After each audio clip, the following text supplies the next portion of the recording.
Hi friends, ഇന്നത്തെ വീഡിയോയിൽ നമ്മൾ കുറച്ച് ടിപ്സുകളാണ് കാണിക്കുന്നത്. അപ്പോൾ ആദ്യത്തെ ടിപ്പ് എന്ന് പറഞ്ഞാൽ നമ്മൾ എന്ത് മീൻ വറുക്കുമ്പോഴും ഈ രണ്ട് സാധനങ്ങൾ ചേർത്താൽ അടിപൊളിയായിരിക്കും. സാധാരണ നമ്മൾ വറുക്കുന്ന പോലെ ചേർക്കുന്ന പോലെ തന്നെ നമ്മൾ മുളക് പൊടി മസാല പിടിപ്പിക്കാനായിട്ട് എടുക്കുന്നുണ്ട്. ആവശ്യത്തിന് മഞ്ഞൾപ്പൊടി, പിന്നെ കുരുമുളക് പൊടി, പിന്നെ ഉപ്പ്. ഇതാണ് നമ്മൾ വെളിച്ചെണ്ണ, ചിലർ വെളിച്ചെണ്ണ ചേർക്കും, ഇതാണ് എടുക്കുക.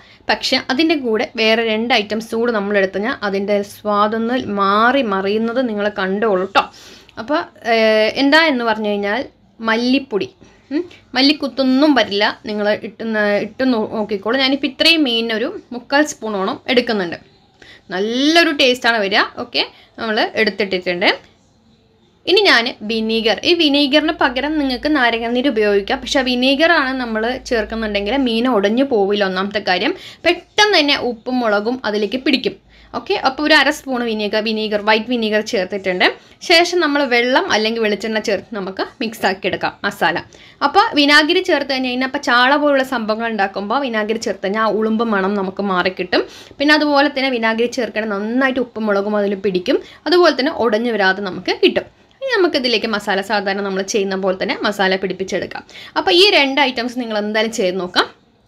ഇനിയിപ്പോൾ വിനാഗിരി ഇല്ലെങ്കിൽ നമ്മൾ നാരങ്ങാനീര് ചെയ്യാം. അതുപോലെ തന്നെ നമ്മൾ ബീഫ് ഉണ്ടാക്കുന്ന സമയത്ത് നമ്മൾ 1 സ്പൂണോളം വിനാഗിരി ചേർത്ത് കഴിഞ്ഞാൽ നല്ല സ്മൂത്തായിട്ട് വരും നമ്മളുടെ ബീഫ്. അതുപോലെ തന്നെ നന്നായി മസാലയൊക്കെ പിടിച്ച് വരും നമ്മൾ വിനാഗിരി ചേർത്ത് കഴിഞ്ഞാൽ. 1-2 സ്പൂൺ ചേർത്ത് കഴിഞ്ഞാൽ നമ്മൾ പുളിപ്പൊന്നും തോന്നില്ല നമ്മൾ അങ്ങനെ ചേർക്കുമ്പോൾ. അത് നിങ്ങൾ ഓർത്ത് വെച്ചോളൂ കേട്ടോ. അപ്പം നമ്മൾ നന്നായിട്ട് മസാലയൊക്കെ ഒന്ന് പിടിപ്പിച്ചെടുക്കുന്നുണ്ട്. മസാല പിടിപ്പിച്ചെടുത്ത് നമുക്ക് ശരിക്കും പറഞ്ഞാൽ വയ്ക്കേണ്ട ആവശ്യമില്ല. നമുക്ക് ഇത് അപ്പം തന്നെ എടുക്കാം, കാരണം പെട്ടെന്ന് അതിലേക്ക് മസാല കയറി പിടിക്കുക. അതാണ് വിനാഗിരി തേച്ചാലുള്ള ഗുണം. അപ്പം ഞാൻ വറുത്തെടുത്തിട്ടുണ്ട്, കണ്ടോ, ഉടയാതെ നല്ല രീതിയിൽ നമുക്ക് കിട്ടിയിട്ടുണ്ട്. ഒട്ടും എണ്ണയും കുടിക്കത്തില്ല. ഓക്കെ, കണ്ടില്ല, എണ്ണയൊന്നും പാനിലധികം ഇല്ല. അടുത്ത ടിപ്പ് എന്താന്ന് പറഞ്ഞു കഴിഞ്ഞാൽ, ഇപ്പം ചൂട് എന്ന് പറഞ്ഞാൽ അമര ചൂടാണ്. അപ്പം നമുക്ക് ഈ ദോശമാവും ഇഡ്ലിമാവും ബാക്കി വന്നു കഴിഞ്ഞാൽ ഫ്രിഡ്ജിൽ വെച്ച് കഴിഞ്ഞാൽ പുളിച്ച് പോകുന്ന ആളത്തേക്ക് പുളിച്ച് കൊണ്ട് പോകാതിരിക്കാനായിട്ട് സിമ്പിളായിട്ടുള്ള കാര്യം, ഫ്രിഡ്ജിൽ വെച്ചാലും പുളിച്ച് പോകുന്നുണ്ട് കേട്ടോ. ചിലവരൊക്കെ 2-3-4 ദിവസത്തേക്കൊക്കെ മാവ് അരച്ച് വെക്കാൻ ജോലിയുള്ളവരൊക്കെ, അങ്ങനെയുള്ളവർക്കൊക്കെ പെട്ടെന്ന് മാവ് ഇത്തിരി പുളിച്ച് കഴിഞ്ഞാൽ തന്നെ വീട്ടിൽ ചിലവർക്കൊന്നും ഇഷ്ടമാവില്ല. അപ്പോൾ നമുക്ക് അതിനായിട്ടൊരു കാര്യം ചെയ്യാം. നമ്മൾ ഫ്രിഡ്ജിൽ വെക്കുമ്പോൾ ഈ ഒരു ഇല കൂടി ചേർത്ത് ഫ്രിഡ്ജിൽ വെക്കുകയാണെങ്കിൽ ഒട്ടും തന്നെ പുളിക്കില്ല. ഇത് ശരിക്കും പറഞ്ഞാൽ വെറ്റില ഒരു വെറ്റിലയുടെ ഇലയുണ്ടെങ്കിൽ അത് നമ്മൾ അതിൻ്റെ മേലെ ജസ്റ്റ് വെക്കുകയാണെങ്കിൽ കളർ പിടിക്കുന്നുള്ള ടെൻഷനൊന്നും വേണ്ട, ജസ്റ്റ് മേലെ വെച്ചാൽ മതി. എന്നിട്ട് അടച്ച് വെച്ച് ഫ്രിഡ്ജിൽ വെക്കുകയാണെങ്കിൽ ഒട്ടും തന്നെ പുളി പിടിക്കില്ല. ഇത് കൂടുതലും ചെയ്യുന്നുണ്ടെങ്കിൽ തമിഴ്നാട്ടിലാണ് ഞാനിത് കൂടുതൽ ചെയ്തുകൊണ്ടിരിക്കുന്നത് കേട്ടോ. അതുകൊണ്ടാണ് ഞാൻ പറഞ്ഞു തന്നത്. അടുത്ത ഒരു ഇതെന്ന് പറഞ്ഞാൽ ടൈലിലെ കറകൾ പോകാനായിട്ട് ബെസ്റ്റായിട്ടൊരു കാര്യം വരെ ഒട്ടും ചിലവ് കുറഞ്ഞ മെത്തേഡുള്ള കാര്യമാണ് ഞാൻ ഈ കാണിക്കുന്നത്. അപ്പോൾ കിച്ചൺ ടൈൽ എന്ന് പറയുമ്പോൾ കിച്ചൺ സ്ലാബിലൊക്കെ ആവാതെ നമുക്ക് ക്ലീൻ ചെയ്യാനായിട്ടാണ് ചെയ്യുന്നത്. ഹാർപ്പിക്ക് ഉണ്ടെങ്കിൽ ഒരു 2-3 ഡ്രോപ്സ് നമ്മളെടുക്കുക. ഹാർപ്പിക്ക് തന്നെ വേണം അതിന്. നമ്മളിതൊരു സ്പ്രേ ബോട്ടിലിടുക. കാരണം അങ്ങനെ ആകുമ്പോൾ എന്താ ഗുണം എന്ന് പറഞ്ഞാൽ നമ്മുടെ കിച്ചൺ സ്ലാബിലൊന്നും അഴുക്കാവാതെ നമുക്കത് ക്ലീൻ ചെയ്തെടുക്കാനായിട്ട് സാധിക്കും. ആവശ്യത്തിന് കുറച്ച് വെള്ളവും കൂടി ചേർത്ത് സ്പ്രേ ബോട്ടിൽ നന്നായിട്ട് മൂടിയിട്ടൊന്ന് കുലുക്കിയെടുക്കാം. അപ്പോൾ നമ്മളത് റെഡി ആയിട്ടുണ്ട്.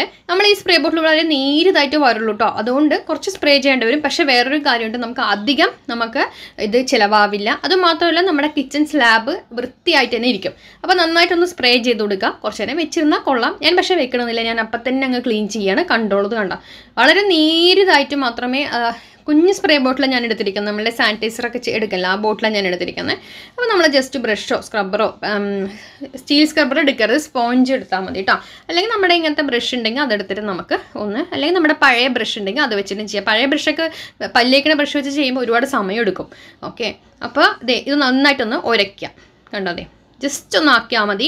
ടൈലിൽ കറ പോകാൻ ഏറ്റവും ബെസ്റ്റ് ഹാർപ്പിക്കാണ്. ഞാൻ നിങ്ങൾക്ക് പറഞ്ഞു തരേണ്ട ആവശ്യമില്ല, പക്ഷേ എന്നാലും ജസ്റ്റ് ഒന്ന് കാണിച്ചെന്നുള്ളൂ. സിമ്പിളായിട്ട് ഈ രീതിയിൽ നിങ്ങൾ ചെയ്തെടുക്കുകയാണെങ്കിൽ. ഓക്കെ, അപ്പോൾ ചില ഭാഗങ്ങളൊന്നും ആയിട്ടില്ല, അവിടെയൊന്നും ഞാൻ ഇതാക്കിയിട്ടില്ല. അപ്പോൾ ഞാൻ അവിടെയൊക്കെ കണ്ടു, അവിടെയൊക്കെ നമ്മളിങ്ങനെ ജസ്റ്റ് ആക്കുമ്പോൾ തന്നെ അപ്പം തന്നെ ക്ലീൻ ആവും കേട്ടോ. അതാണ് ഹാർപ്പിക്കിൻ്റെ ഒരു ഗുണം എന്ന് പറഞ്ഞാൽ. അതേ കണ്ടതേ, അടിപൊളിയായിട്ട് നമുക്ക് ആയിട്ട്. ഇനി നമുക്ക് ഒരു തുണി വെച്ച്, നനഞ്ഞ തുണി വെച്ച് നമുക്കൊന്ന് തുടച്ചെടുക്കാം. ഓക്കെ,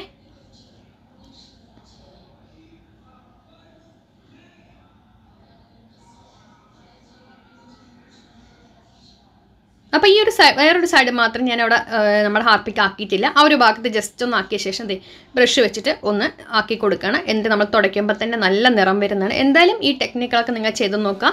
എന്തായാലും 100% യൂസ്ഫുൾ ആണ്. താഴെ അടുക്കാവാതെ തന്നെ നമുക്കത് ക്ലീൻ ചെയ്തെടുക്കാൻ പറ്റും. വീഡിയോ ഇഷ്ടം ഷെയർ ചെയ്യുക. അടുത്ത വീഡിയോ ആയിട്ട് വരാം. താങ്ക്